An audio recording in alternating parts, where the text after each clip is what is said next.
In the wilderness, Moses is reunited with his wife and sons, brought to him by Jethro, his father-in-law, a priest of Midian. Seeing the burden Moses bore alone, Jethro spoke wisely. "Appoint able men, God-fearing, truthful, to judge the people. Let them bear the load with thee." And Moses hearkened. For wisdom is a gift not bound by nation or blood. 3 moons passed, and the people came to Mount Sinai, where heaven would touch the earth. God called unto Moses from the mount, "Tell the children of Israel, ye have seen what I did unto the Egyptians. Now therefore, if ye will obey my voice, ye shall be unto me a kingdom of priests and an holy nation." On the 3rd day the mountain quaked. Thunder roared. A trumpet sounded long and loud. Fire engulfed the peak. Smoke rose like a furnace. And the voice of God thundered forth, calling Moses upward. The people stood afar off, trembling, for the mountain burned with holy fear. And God spake all these words, saying, "I am the Lord thy God. Thou shalt have no other gods before me. Thou shalt not make unto thee any graven image. Remember the Sabbath day to keep it holy. Honor thy father and thy mother. Thou shalt not kill. Thou shalt not commit adultery.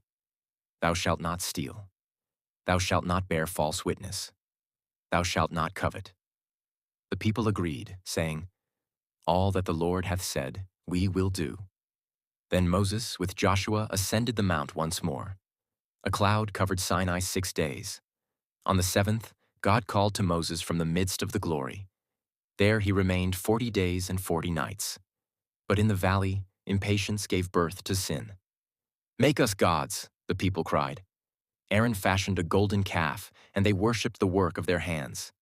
They rose up to eat and to play, forgetting the God who delivered them. Moses came down from the mount, tablets of stone in hand, engraved by God himself.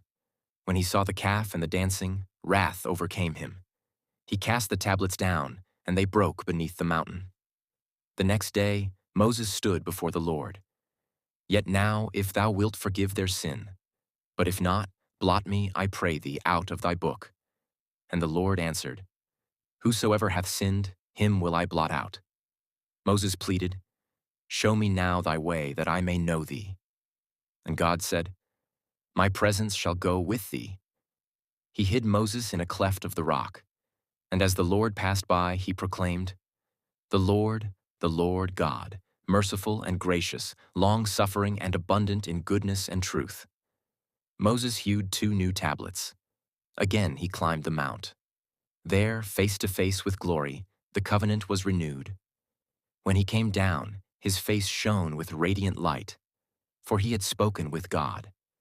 In fire and stone, in failure and forgiveness, the Lord shaped a people for his name, and the mountain bore witness to both his holiness and his mercy.